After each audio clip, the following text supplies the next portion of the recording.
¿Debe Facebook censurar las noticias falsas? Las elecciones de Estados Unidos han desatado la polémica sobre la veracidad de informaciones ficticias que los lectores no identifican como tales.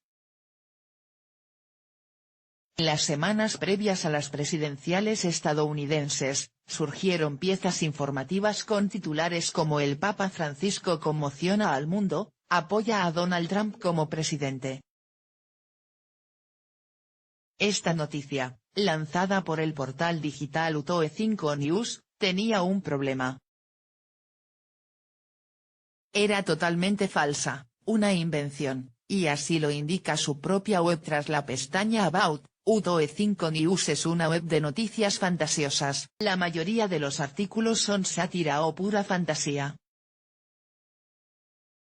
Un problema aún mayor es que la mayoría de los más de 1.200.000 lectores de la noticia, según algunas estimaciones, ni siquiera llegaron ahí. La vieron en Facebook, donde la noticia corrió como la pólvora. Y así muchas otras que no siempre beneficiaban a Trump, por ejemplo, una que decía que Donald Trump, en una entrevista de 1998 a People dijo lo siguiente: "Si me presentara, lo haría como republicano". Son el grupo de votantes más tonto que hay en el país. Se creen cualquier cosa que salga en Fox News. Podría mentirles y se lo tragarían. Estoy seguro de que mis resultados serían espectaculares. ¿Tuvieron estas noticias una influencia en el resultado electoral? Y si lo tuvieron, ¿ha sido Facebook cómplice de quienes difundían falsedades con intereses partidistas? El fundador de la red social, Mark Zuckerberg, ha recibido mucha presión tras las elecciones por este motivo, tanto que se vio obligado a calificar de una idea bastante loca que noticias falsas en Facebook pudieran alterar el resultado de las elecciones. Más adelante, en un post dijo que, de todo el contenido de Facebook, más del 99% de lo que la gente ve es auténtico, solo una pequeña cantidad son noticias falsas, por lo que concluía que esto hace muy complicado que estos fraudes cambiaran el resultado de la elección en una dirección u otra. Sin embargo, en el mismo texto reconocía el poder de Facebook: "Hemos ayudado a más de 2 millones de personas a votar y según nuestras cifras tenemos un número similar de personas que de otro modo se habrían quedado en casa". Entonces, ¿en qué quedamos, Zuck? No todo el mundo en Facebook piensa como el CEO. Según informaba esta semana BuzzFeed News, varias docenas de trabajadores de la empresa de Menlo Park han empezado a asociarse para tratar de ofrecer soluciones a la dirección. "Trabajamos mucho para detener a quienes publican desnudos o contenidos violentos", dijo un ingeniero a esta publicación. Si alguien publica una noticia falsa que dice que los Clinton emplean inmigrantes ilegales, y eso incita a la violencia contra los inmigrantes ilegales, ¿no es eso peligroso? En realidad, el fundador de Facebook tiene razón en una cosa. La irrupción de estas noticias no tiene un carácter partidista, solamente económico. Conexión Macedonia-Veles es una pintoresca ciudad macedonia de 55.000 habitantes a 35 kilómetros de la capital Skopje.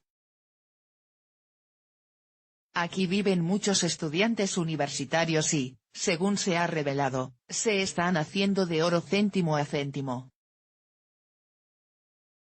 En Veles se han creado páginas como Trumpvision365.com o usconservativetoday.com, que publicaron noticias falsas como que Hillary Clinton animó a Trump a presentarse a presidente del gobierno.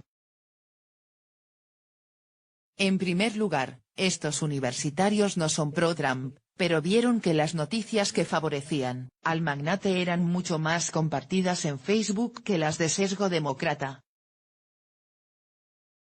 De acuerdo con la investigación de BuzzFeed, los macedonios también intentaron meter noticias más de izquierdas, pero no tiraban tanto. Antes de las elecciones se dedicaban principalmente a las noticias falsas de deportes.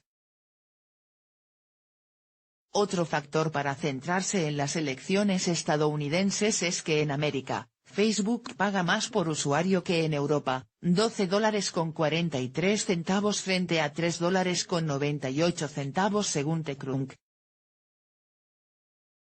La polémica por las noticias falsas en redes sociales se entronca en un debate mucho mayor, en el que los medios de comunicación están igualmente atrapados, cuando la economía imperante en Internet es la del clic y el éxito se mide solo en tráfico, que desincentiva a crear contenidos explosivos, falsos pero rentabilísimos.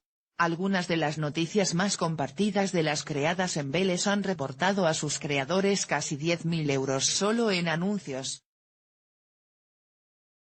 El tráfico engancha. La web National Review abría ayer su portada con la noticia: Melania Trump promoverá almuerzos escolares saludables y más ejercicio como primera dama.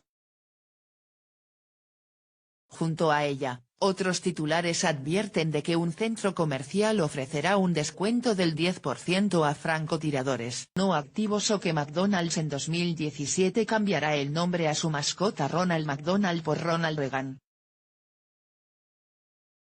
Todo es, obviamente, una broma, pero algunas noticias son más falseables que otras. El creador de National Review explicó a la BBC, bajo el nombre ficticio de Ian Montgomery, que a veces es como una droga, tienes subidones al ver los picos de tráfico y a la gente tragándose la historia, explica, encuentro que es muy divertido, subraya. Y además, es lucrativo.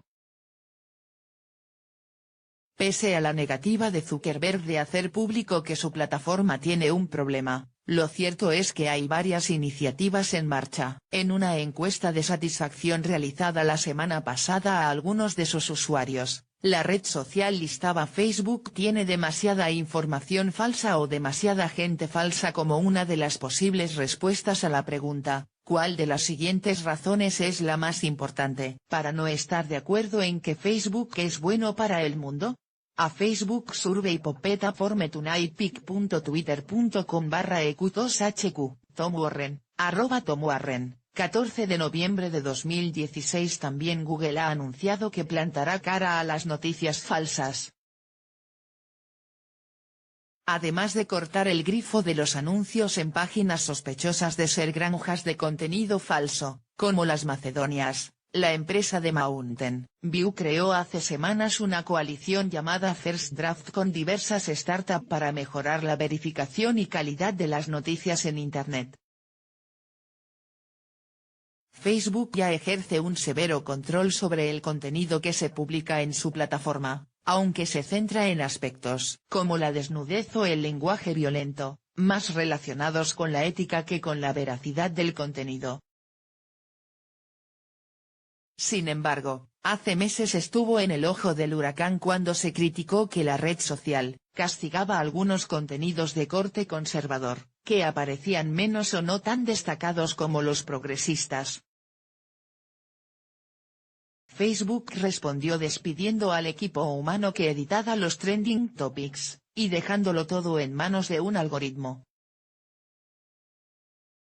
En menos de 72 horas, la historia más compartida era que la presentadora Megyn Kelly era una traidora pro Clinton y por tanto había sido despedida de la cadena Fox News.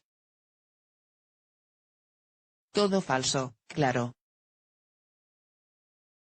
Ahí fue cuando, según muchos, Zuckerberg perdió la guerra contra las noticias falsas. En los últimos días, muchos han sugerido que la solución al problema es tecnológica. Por ejemplo, unos estudiantes de Princeton crearon en 36 horas una extensión para el navegador capaz de contrastar las noticias para ver si son falsas o no. Básicamente, hace una exhaustiva búsqueda para comprobar si el material es legítimo o no.